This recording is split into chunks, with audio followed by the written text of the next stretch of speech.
Greetings and welcome to the Umanzor Real Estate Podcast. We're very excited to bring this new way of communication um, so that we can inform you better and reach a broader audience. So we are very excited, and I cannot wait to start bringing you the information you need to make your best decisions when it comes to buying or selling real estate. And just to get started, I'd love to tell you about my experience in real estate. I purchased my first home when I was 24 years old. Um, and and I think it's worth it to say that I came to the United States when I was 20 years old, and I did not speak the language, and much less knew the culture and anything in the United States. So I started from scratch, and I was able to purchase my first home with a first-time home buyer program. And it was an FHA loan. A lot of you may actually know about that program, FHA loan, and that was back in 2000. And I'll tell you what, the interest rate was 7.81%. So it was high. And you know what? I was uncomfortable with the payment, and I decided to just dive in and purchase my first home. I have learned that in order to accomplish new things, you got to be uncomfortable, and that way you start thinking outside the box, and you stretch yourself, and you find ways um, to overcome any obstacle. So I bought my first home, and at that time there was not a program per se that I could get a down payment assistance or anything like that. But what I did, it was ask the seller for a seller's concession so I can get some help for my closing assistance. And for those of you, what's the difference between closing costs and down payment? Well, the down payment is used for the banks to actually give you the loan. An FHA loan nowadays, you have to put 3.5% down payment. That part of that goes directly to the principal, and some of that is used for the mortgage insurance that the FHA charges. So, and it's required so that the banks can give you a loan. Whereas the closing cost is used to pay taxes for the county, recordation taxes that are paid to the state, county, and recordation, and then other costs like insurance. And then you also have to put an escrow account that is used um, by the servicer, whoever is going to be servicing your loan, to pay your insurance and your taxes annually. So that all combined is your closing costs, and it depends on the price of the house. Is average between 3% to 4% of the sales price. And it also depends on any points or anything you pay, and it could be less or more. So for that, and the first step you have to do is to hire a real estate agent, and a real estate agent that has the experience, the techniques, the systems in place so they can help you best. Once you have hired your real estate agent that is going to be advising you all the way to to closing, it is very important to talk to a lender, a loan officer that will guide you through the process of the entire loan. So what that means is that you will know what your down payment is, or what options you have for down payment, how much money you will need, all the closing costs you're going to need, and most importantly, what your monthly payment is going to be. So once you have all that information, then you're ready to start shopping and looking for homes. and it's a process. But once you hire the right agent, it will be seamless, and you'll be a happy homeowner. And I'll tell you, for me, that's one of the best investments I have ever done. And it's real estate is just one of the best ways to build generational wealth. In my case, coming to this country from nothing and started investing in real estate, it changed my life and generations to come. So I advise everyone to at least invest in their own home. It brings a lot of benefits when you own your home. Not only part of the payment that you do is tax deductible at the end of the year. um, you actually have benefits like you know uh, the equity that you actually built on your house. Every monthly payment that you're actually doing, you pay the principal. If you compare that to renting, what that does is it goes directly to the landlord's pocket. But when you make a monthly payment, part of that monthly payment goes to the principal. So you're paying your home every month. Okay. So plus you get in that equity. Not to mention that you can do whatever you want to the home, improvements, paint it the color you want, and make beautiful memories in your home. Now, it is important to mention that when you purchase a home, you need to look at the way you're going to own the property, different type of ownerships. I'll tell you three that are very common in our area, or not in our area, but nationally, is the way you own the property in the United States. So the common ones are tenants in common, joint tenants, tenants by the entirety.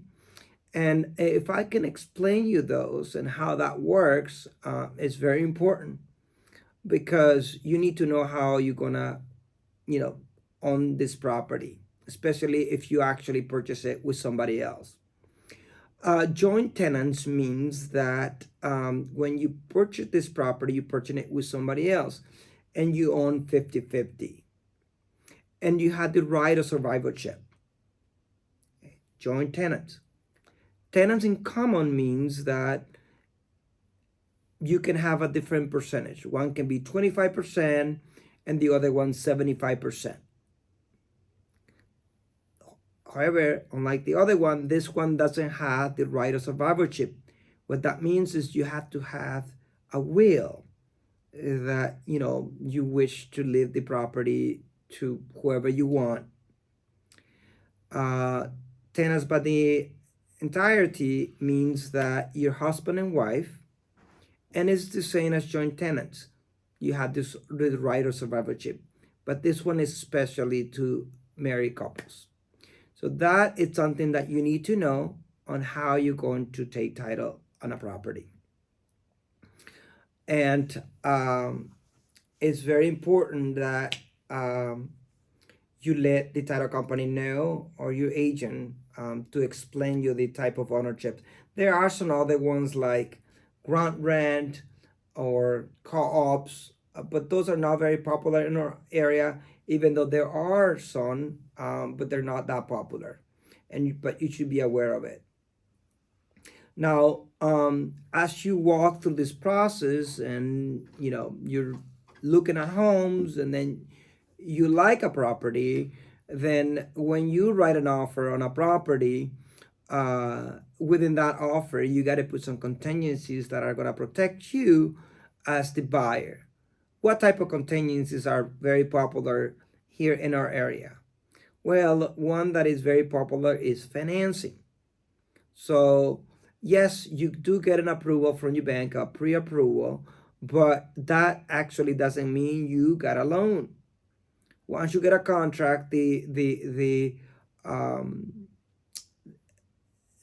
bank has to put you through underwriting. It's a special process that it has to go.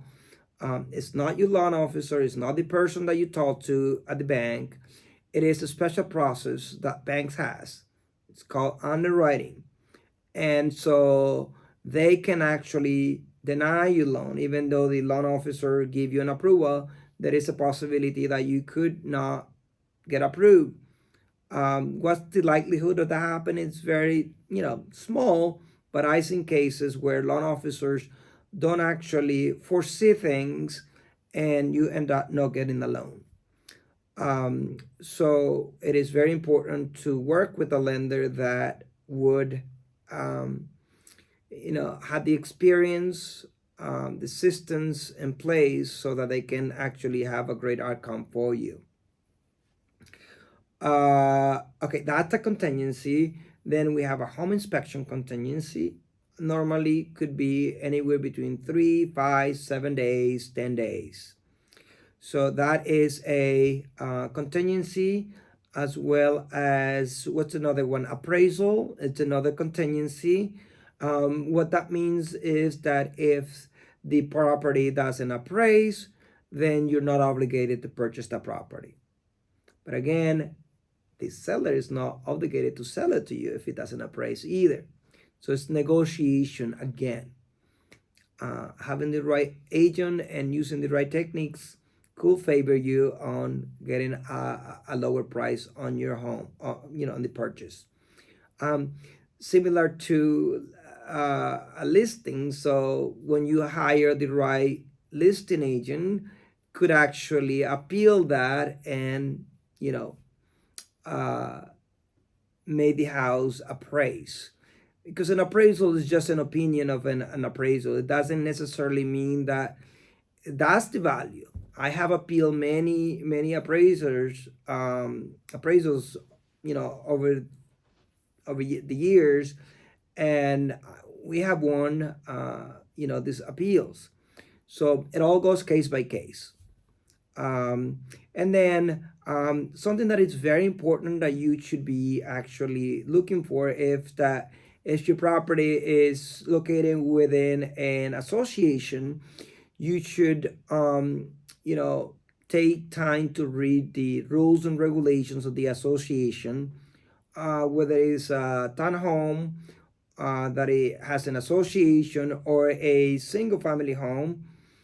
It is very important that you go through those rules and regulations, because you don't want any unpleasant situations once you have purchased your home. Okay, the law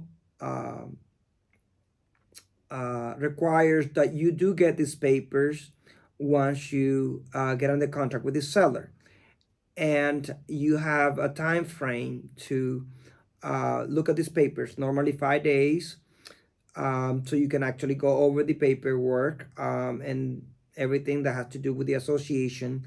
Now, within that time frame, you can get out of the contract, and there's gonna be no penalty to you. So you have a free ticket to get out of the contract, um, based on the HOA, homeowners association. You don't even have to give any explanations. You just say that you're not uh, okay with the homeowners associations, and then no questions asked. So, and then meanwhile, the title company is going to be doing the title work. Make sure that the title is clean, no liens, no encumbrances, or any judgments on this property, that the property is going to be transferred to you clean. And it's very important that you choose the title company. Now, the buyer has the right to choose their own title company, their own inspectors, their own lenders. Nobody should be forcing you to use their own title company or their own lender. So you have the free will to use whoever you want. I advise my clients to actually do couple estimates to see who will be giving them the best auctions and terms. So it's very important that you actually do your due diligences as a buyer. Um, and it's exciting I mean, I actually love helping people, and just seeing them, you know, buy their first home is so exciting. And once you actually um, close on your home, let's say you buy it in the state of Maryland. The state of Maryland has a tax advantage for people that are actually going to be living in their property, is the homestead tax credit. So that gives a credit to the owners, um, in their primary residence, about $650 that you will get from the state of Maryland, and also it helps so that your taxes don't increase. So make sure, if you have not applied for that tax credit, that you do it, because it is money out there for you, and I know every penny counts, especially when you just purchase a home. Um, and then just, you know, the beginning, it's gonna be hard. I remember when I purchased my first home, it took me a year to actually have some furniture in this home. But if I tell you that my payment in 2000 was 1,300 on that property that I purchased, and I pay $171,000 for the house. Guess what? That property now rents for 3,500, and the price 550,000. Can you believe it? So that's what real estate does for you. It's one of the best investments, and you know, history tells us that most people has become millionaires with real estate. Um, Not to say that you're doing this to accumulate wealth or anything, but it's so great to have your own home where you can build those beautiful memories for you and your family. So I am very excited to actually bring this to you. And there is so much we can talk about real estate, how to build a rental portfolio, how to actually buy a commercial property, or how about we buy a multifamily property, a property that you can live in, a property and then have 2, 3 units, 4, 5 units that actually going to be generating income for you. I think that's a great way to invest and start a business. Um, so diverse. Um, so and over 21 years, I have the privilege to work with so many people from different backgrounds, walks of life, and so I don't know it all, but I know 1 or 2, 3 things about real estate, and I'll be very happy to share with everybody, and help them navigate in this complex transactions. Whether it's selling or buying a home, or again, investing in real estate, building a rental portfolio. So with that being said, I would love to hear comments from you, and what topics or what things you like to know about real estate, so that I can bring that information to you. Uh, Meanwhile, there are lots of auctions programs available for first-time home buyer, depending on the state, the county, uh, or any federal program that is there for first-time home buyers. So it all goes case by case, depending on your particular situation. We'll be able to tailor what's best for you. So again, I'm very excited to start this new venture, new way of communication with all of you. So again, my name is Juan Umanzor, and it's a pleasure to assist you with all your real estate needs.